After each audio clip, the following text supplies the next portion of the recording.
Hello, welcome back to my channel. So if you can hear the buzzing in the background, I apologize. That is a neighbor doing some sort of construction and I just don't know what to do, and I've really got to get to the embroidery process of this.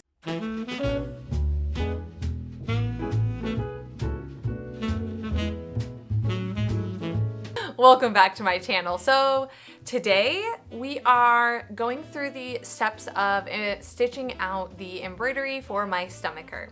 Now I have digitized this thing here. I mean, I'm calling it a thing. I don't really know what else to call it. I've digitized this stomacher here, and I've never done any kind of digitizing. I don't know what word to use, but I've never digitized something so extensive. I'm very new to digitizing and I probably only do it every 2 to 3 months. So yeah, it's not something I do a lot.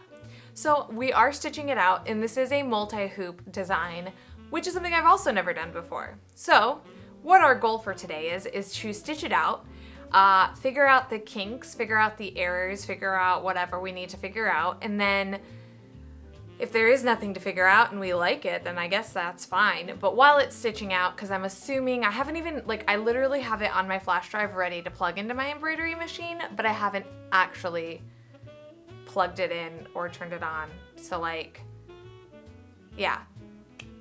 Anyway, this video is gonna be weird because I'm gonna have a whole segment on the digitizing, or not digitizing, a whole segment on the stitching out. The materials I use, how I go about it, doing the double hoop. It's only 2 hoops, it's not like 10 hoops or anything, so I shouldn't be such a baby about it, but I am. So we're gonna do that. While it's stitching out, I am gonna make the mock-up for the bodice and the sleeves so that I can get an idea of what this pattern is like, fix anything. I still don't know what size I need to do, so that's like a big part of today, is making the mock-up while things are stitching out. If it stitches out perfectly, great. If not, back to the drawing board, figure it out. So I did use some inspiration from the internet on this. Again, it's not a historically accurate stomacher digitizing embroidery thing. So I don't know, we're just gonna play and we're gonna see, and if it's unsuccessful, I'll go back to the drawing board, and if it's successful, then that's lucky. Yeah, I don't know where we're gonna go from here, but let's start stitching stuff out, I guess. We'll start with the embroidery process. So to start out, I use the Floriani Total Control U software to digitize my embroidery. I'm used to Photoshop and Adobe Illustrate, so this software is pretty familiar for me. I'm starting by threading my Janome MB7 with my 6 colors used in this design. And I'm using the order on the design to help me figure out which needle is going to be which color. I literally only had enough of this yellow silk to make 2 stomachers, so I can only fail once, or I have to come up with some other idea. To start, I adhere Dreamweave Ultra to the back of my fabric. This is an interfacing that will stay on my fabric once the embroidery is done. Now I'm going to add my stabilizer. For this I use Stitch and Stay Fusible from Floriani. I love this because I don't have to spray adhesive, which is a mess to clean up. Time to hoop our fabric. This is the first of many mistakes you will see me make. So my fabric isn't as wide as the hoop, and that will come back later on when we get to some weird shifting in the embroidery. However, I use this because it was the last of this fabric that I had, and I was hellbent on having my stomacher match my underskirt. Stitch is always the scariest for me. I'm always terrified that my machine is going to blow up or just not work. Also, I had to make sure that the right color was threaded to the right needle. So after double checking, I hit that start button. Ooh. Now, everyone knows that watching your embroidery machine stitch out won't make it embroider any faster. So let's move on to the mock-up for a bit. We will come back to the embroidery when it's time to switch the hoop. For my mock-up, I decided to use the skirt fabric from my Elsa mock-up. That mock-up fabric has gone so far, and I'm really glad I kept it.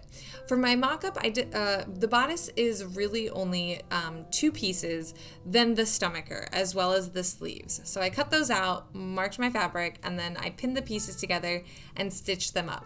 I did pay attention to the sleeve gathers as well as the stomacher because there was modifications I planned to make due to my embroidery. Speaking of embroidery, I think it's time to change the hoop.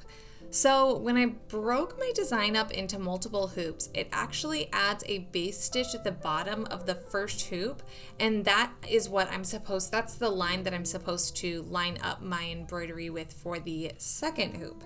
This stitch needs to line up at the top of the grid that you see on my hoop now. And there are markings on the embroidery that should also denote how far left or right my design needs to be. I actually did a rather good job on this for my first try, but remember before when we talked about my fabric not being wide enough for the hoop?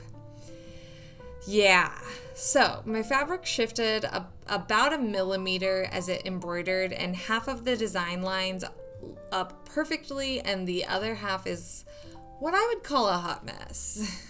All right, I just really wanted to start today with round 2. This is basically, if this doesn't work or if this looks worse than the first, then we're going with the first. But I went in and redigitized a lot of stuff, and I'm about to hit start.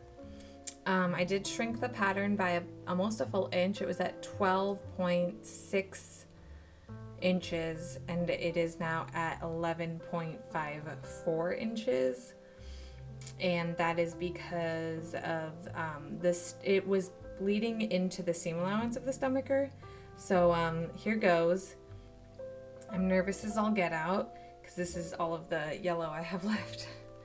So here goes. Watch me push the button. Start. Yeah, I really do want you to start. Please work. All right, let's see how this goes. All right, so, man, I don't even know what to say. Okay, so we're gonna try attempt number 3. Here's what I have to say about this. Like, almost all of the issues that we had up here are gone, which is awesome. But when I went to rehoop and I relined everything, thought I had it spot on, because my fabric, I'll take this out, I'll take this wider, is too,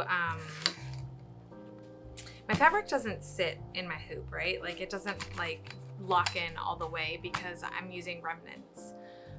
Because of that, it can push and pull with the machine, and therefore it can move, it can slide.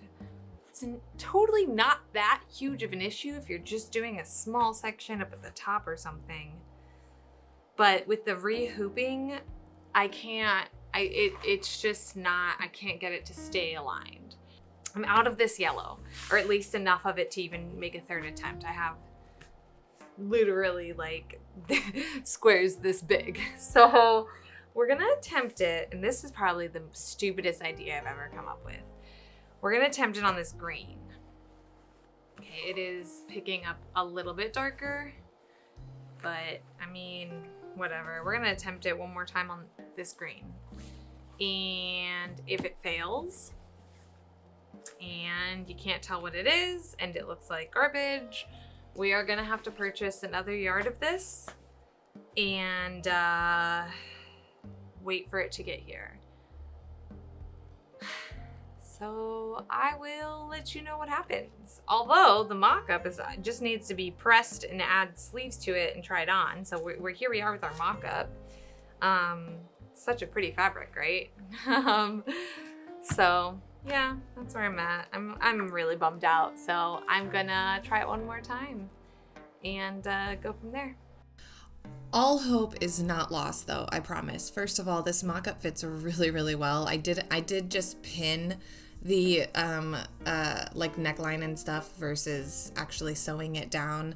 Same with the stomacher. And the way I'm gonna do the stomacher is there is gonna be the actual overlap stomacher bits that will actually like go together, and then I'm gonna probably pin the decorative stomacher on top.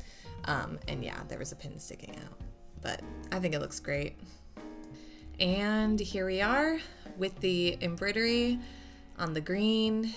It doesn't look horrible. It actually looks really pretty. I might be okay. We'll see. So here's the final embroidery piece, and I actually really love it. I'm really glad I tried the green. I didn't expect to love it this much. I definitely had, when my bobbin ran out right here, I don't know if you can see it, some of the bobbin thread came to the top, and I had this that happened here and here, but aside from that, I really like it. I do want to talk for like a minute maybe about the digitizing process and like how we got to this point. So some of the things that needed to change. Here is the first one. And the first one actually, like from this distance and maybe even a little further away, is actually like good. Like it's not phenomenal, but it is good enough to be used for some people. For me, I'm not really that confident in using it, but something that I'll point out and this is just a design thing when I was designing it, if you can see right here, there's a gap, and same with like right here, here. These are things that I just went back and did on the file. Oh, this is a great example, like right in here, this gap and the way it overlays, and here. So I went back and I just kind of took and moved these lines so that they would cross over each other essentially, and that's how I got to like this place here. So even though this like is a decent, you know, embroidery, this is just the cleanliness that I personally need / want for my garments. Either way, I'm so happy with this design. Like this is just, I'm really, really proud of it. I love it. I'm leaving it on the fabric for this video. This is all you're gonna see of this for this video, because we're gonna do a part 2, or like actually basically what's gonna happen is I'm gonna start embellishing this with gold work and things like that, and then I'll show how I do all those techniques and what I do to it in another video. I don't know if it'll be next week or the last week, but either way, yeah. All right, and so this is the conclusion of part 2 of making this 18th century pumpkin dress. So we got a mock-up done after basically an entire week of like a mixture of digitizing as well as stitching out and reworking things. We finally have a stomacher stitched out and embroidered. For those of you interested, I will be selling the file for the stomacher, the final file, not the first file. That one's gone. I actually saved over that one just to make sure. But that one will be available on my website. Also, if you are a patron, you will get that as your $5 perk. So yeah, you can go support me over on Patreon or go buy the file on my website. And I guess if you like this video, subscribe to my channel, give it a thumbs up, and comment below. I'm pretty excited. Next week is either going to be the hand detail work on the stomacher or the actual construction of the dress. I haven't exactly decided like what I'm gonna do yet for next week. So yeah. I'll see you guys next time, and happy sewing! Here, lovely photo.